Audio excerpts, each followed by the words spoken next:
মাসে আমার মনে হচ্ছিল কেউ যেন আমার হাত পা বেঁধে রেখে দিয়েছে, আমি যেন সব হারিয়ে ফেলি। আমার লাইফের ডাউনফল হচ্ছে এটাই যে আমার সবকিছু থাকতেও কিছু নেই। আর আমি যেভাবে চিন্তা ভাবনা করে রেখেছিলাম, ভবিষ্যৎটা নিয়ে যেভাবে ভেবেছিলাম, সেগুলো সবকিছু নষ্ট হয়ে গেছে। আবার আমাকে সবটা নতুন করে শুরু করতে হচ্ছে। এটাই আমার জীবনের ডাউনফল। আমার ভালোবাসাটা তো চোখেই পড়লো না তোমার, আর পড়বেই বা কি করে? তুমি তো আমার ভুলগুলোর পাই টু পাই হিসাব রাখতেই ব্যস্ত ছিলে। এবার মেইন টপিকে আসি। যাদের এত কিছু দেওয়ার পরেও মন ভরেনি, দ্বিতীয়বার মন পাওয়ার চেষ্টা আমি করছি না। যে আমাকে ছেড়ে চলে গেছে, তোকে ছেড়ে যাবে না এরকম কোনো গ্যারান্টি নেই। সোনা দিয়েছি গয়না আমিও তো ভাই দিয়েছি, আমি তো একবারে বলিনি কিছু, আমি দিয়েছি। লোন নিয়ে সৌদি আরবে কাজ করতে গেছে, সেই লোন বংরন চুকিয়ে তোমার বাবাকে সৌদি আরব দিয়ে নিয়ে এনেছে। ভালোবাসাটা ভালোবাসার কাছে রাখলেই হতো, কেন মানুষজন হাসাহাসি করার?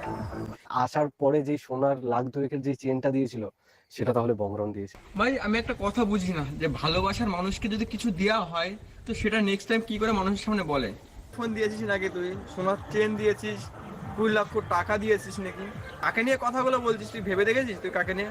ভালোবাসার মানুষকে নিয়ে কথা বলছিস কিন্তু। আমি এই দিয়েছি, সোনা দিয়েছি গয়না আমিও তো ভাই দিয়েছি, আমি তো একবারে বলিনি কিছু, আমি দিয়েছি। কি বলবো, সে মানুষটাকেও বলি যে মানুষজন বিবেক বিবেচনা করে যেতে হয়।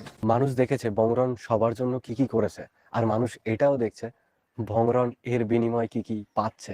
তোমরা তো বিবাহিত না কি জানি না, বিভিন্ন রকম মানুষের কথাবার্তা বললো, রোস্ট করলো, করুক না, ওদের চাপ নেই, কিন্তু কেন হবে এইসব? যে ভালোবাসে তাকে নিয়ে এইসব কেউ বলে? যে কথাটা আমি বলবো সে কথাটা কিন্তু আমার। হ্যালো এভরিওয়ান, আবারও একটা ইন্টারেস্টিং ভিডিও নিয়ে চলে এসেছি আমি মিষ্টি তোমাদের সামনে। তো তোমরা সবাই কেমন আছো? আশা করি ভালো আছো। তো ঝটপট কানে হেডফোনটা পরে নাও আর ভিডিওটা শুরু করে দাও। ধৈর্য হারালে চলবে না, ভিডিওটা মন দিয়ে দেখতে হবে। তো চলো বন্ধুরা, ভিডিওটা শুরু করে দিই। তো টাইটেল আর থাম্বনেল থেকে তো বুঝতেই পেরেছো ভিডিওটা কি হতে চলেছে। তাও একবার বলে দিই, রণপ্রীতির ডিভোর্সের কারণ কি। তো যে কিনা একটা সময় বলতো ভুলে যাও এক্সকে, সুযোগ দাও নেক্সটকে, সেই এখন নেক্সট হয়ে দাঁড়িয়ে মানে এক্স হয়ে দাঁড়িয়েছে। তো যাই হোক, ভিডিওটা শুরু করি।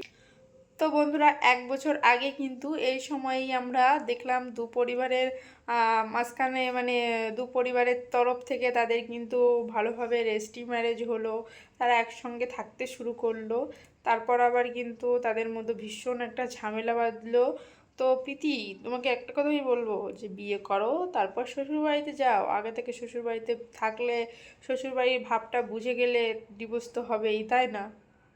তো শ্বশুরবাড়িতে গিয়ে সবারই আমাদের একটু একটু টোকাটুকি লাগেই।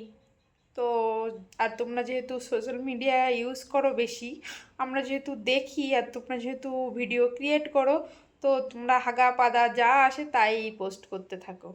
তার জন্য তোমাদের ব্যাপারটা আর কি ছড়াই বেশি, আর তোমরা তো আগে থেকে ভাইরাল বেশি, আমরা তো আর ভাইরাল না। আর আমরা এই মানে যেটা দেখানো সেটাই পোস্ট করি, যেটা দেখানোর না সেটা আমরা পোস্ট করতে চাই না। তো আমরা দেখছিলাম রণপ্রীতি কিন্তু সোশ্যাল মিডিয়ায় ভীষণ ভাইরাল একজন লোক, ভাইরাল একটা জুটি আর কি। তো ভীষণ ভালো লাগতো। আমিও রণপ্রীতির প্রত্যেকটা ব্লগ, ওদের সঙ্গে সঙ্গে ওদের দিদি, জামাইবাবু, ওদিকে আবার রনের দিদি, সবার ভিডিওই মোটামুটি দেখতাম। ভীষণ ভালো লাগতো যে হ্যাপি, মানে হ্যাপি একটা ফ্যামিলি, খুব সুন্দর। হঠাৎ করে কি হয়ে গেল, যদি কেউ জানো তাহলে আমাকে একটু মেসেজ করে পাঠিও ভিডিওগুলো, যে কিসের জন্য তাদের ডিভোর্সটা হচ্ছে। তারা কি কোনো ভিডিওটা শেয়ার করেছে? হ্যাঁ, একে একে এখন শেয়ার করছে। আগের বয়ফ্রেন্ডকে ছেড়ে দিল, বয়ফ্রেন্ডের সঙ্গে যে সমস্ত গোপন ভিডিও ছিল সেগুলো কিন্তু ফাঁস, একের পর এক সে ফাঁস করতে থাকলো। সেটাও আমরা সবাই ভুলে গেলাম, মাথা থেকে ঝেড়ে ফেলে দিলাম। আবার রনের সঙ্গে অনেক অনেক ভিডিও আছে, তো সেগুলো হলো। এখন আবার শুনছি ডিভোর্স হয়ে গেছে। তো ডিভোর্সের মূল কারণ কি? সেই এক্স বয়ফ্রেন্ড। যদি এক্স বয়ফ্রেন্ড হয়ে থাকে তাহলে প্রীতি তোমাকে বলবো, 7 ঘাটের জল না খেয়ে 1 ঘাটেই পড়ে থাকো।